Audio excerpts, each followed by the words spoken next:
Hey, Booker, Yeah. what do you think the best part of fishing is here? Oh, getting the lake. Now let's look at that sun. And the water looks like glass. It's not any one individual thing.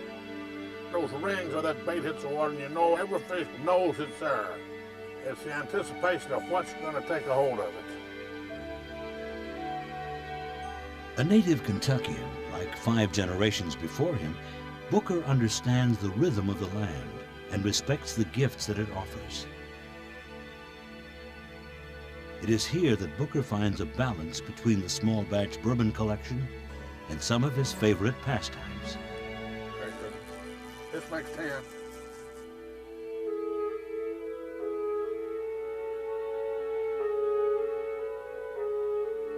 Born into the legendary Jim Beam family, Booker wears his celebrity and his worldwide fame comfortably, remaining true to his hometown roots and his family's honest heritage. I was just explaining to Freddie what the history means. Jim Beam, your great-great-grandfather, was the 4th generation. Jeremiah's the 5th generation. I'm 6th generation. Your father is 7th generation, and you're the 8th generation.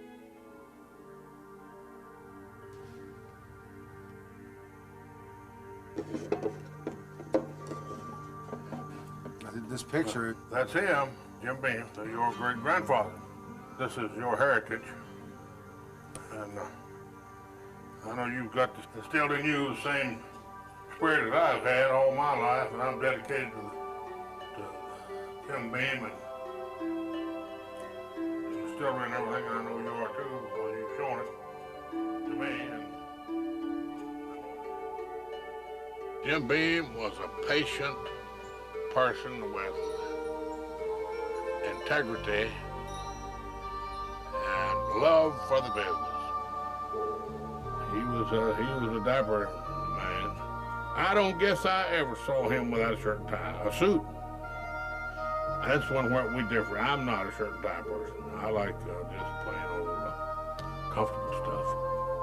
Nazareth Academy, it was a convent. And it was just a stone's throw would put you right in Jim Beam's backyard in the distillery. And he had a nice big spring there he drew his water from to make his liquor. Clear Springs Distilling Company was the name of it.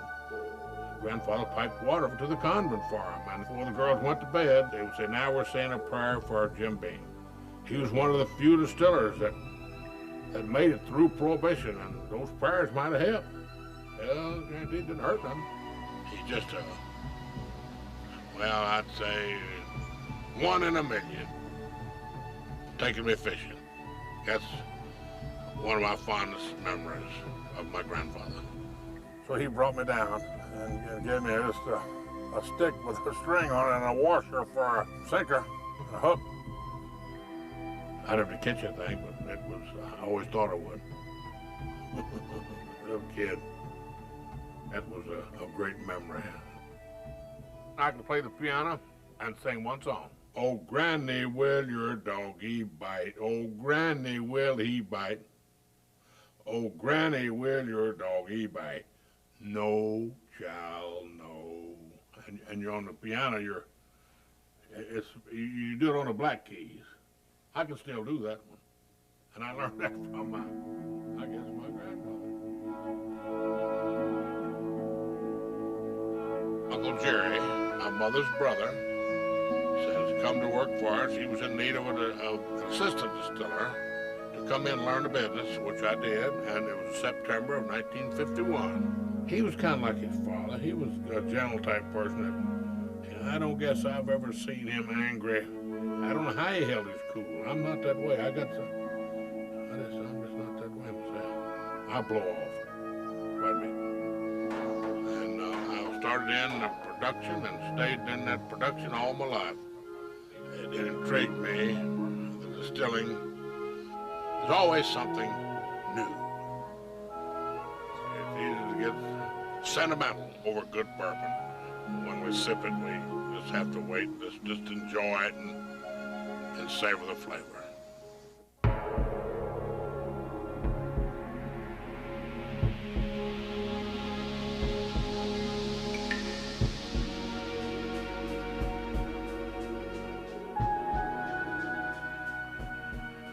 Over time, Booker's love of bourbon inspired him to innovate. As master distiller of the world's largest bourbon distilling company, he elevated his art to new levels, ultimately creating what many believe are the world's finest bourbons.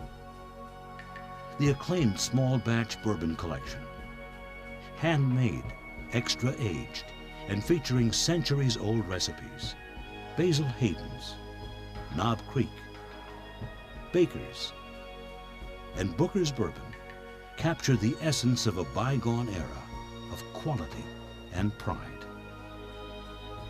Only Booker, with his unique insight into bourbon making and his depth of knowledge, could have achieved this standard. And only Booker can communicate their attributes.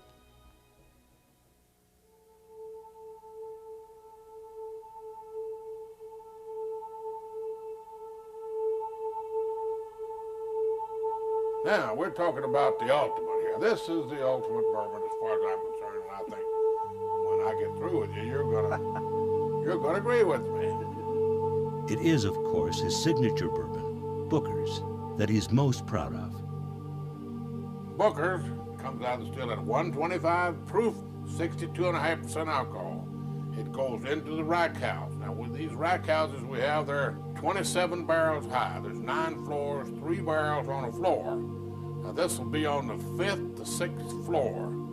And the proof on it varies according to the elevation that it's in these rack houses. So they're not heated or air conditioned in any way. So as it ages, the proof will, on the very bottom, it will decrease. Let's say maybe 1/4 of a point a year. On the top, it'll increase. This is what I call the center cut, which is in the heart of the building, the very center. It will increase slightly. It is removing water. And in the process, the proof increases and the flavors concentrate. Along with the aging of the liquor, the flavors get more aromatic and they'll pick up different flavors like a vanilla, caramel. The longer leave it in there, the heavier these flavors get. I personally look after that, and when the flavors get right, that's when I bring it out of there. I have them bring it out and put it in the bottle. In other words, it goes straight from the barrel into the bottle. Nothing's been filtered out, added, taken away. Everything that you might say that it originated with or was born with. And people, they just took to it like bees go to the honey. Straight from the barrel, uncut, unfiltered, the Booker. And I was proud to get that on the market. Well, I might say I'd have to take credit for that. So I'm glad to see that the reaction of the people, and that's my pride and joy. Dad's very proud of it, and I'm proud of it too. He really started something with the small batch bourbon. Everywhere he goes, he speaks of his special whiskeys, spreading for what to him is gospel. In the process, he has created more than just a bourbon category. He has created a small batch family of consumers, a family that now stretches around the world. I know Dad, he sure does enjoy going out and meeting with people and teaching them how to enjoy the small batch bourbon. I enjoy meeting people and tasting the product, and just talking about bourbon in general. And I like the people to ask questions. Like I say, ask me something. Don't tell me now, ask me something.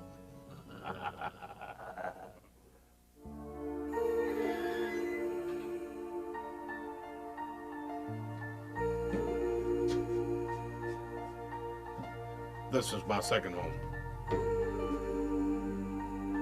I like the aroma, I like the barrel. And when you're at home, you're the happiest. I'm comfortable in the rack house.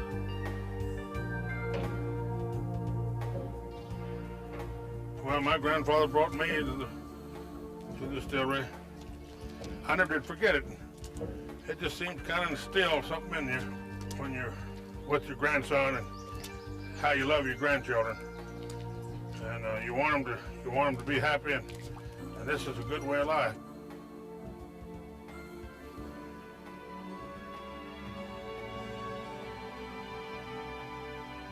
It makes me proud to be here, and does my son too, and you just feel the pride I mean, you just gotta feel pride. If you don't, there's something wrong with you.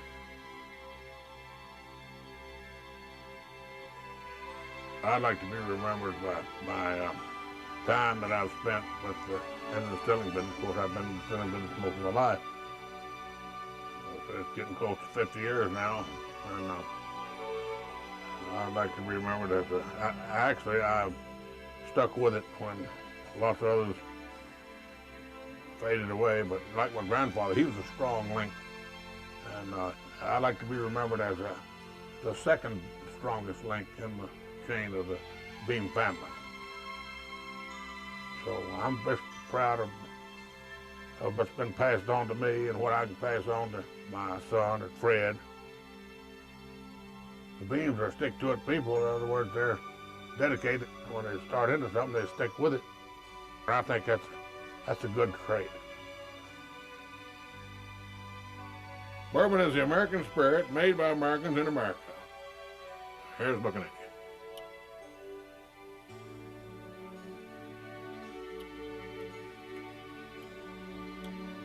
Boy, that's good.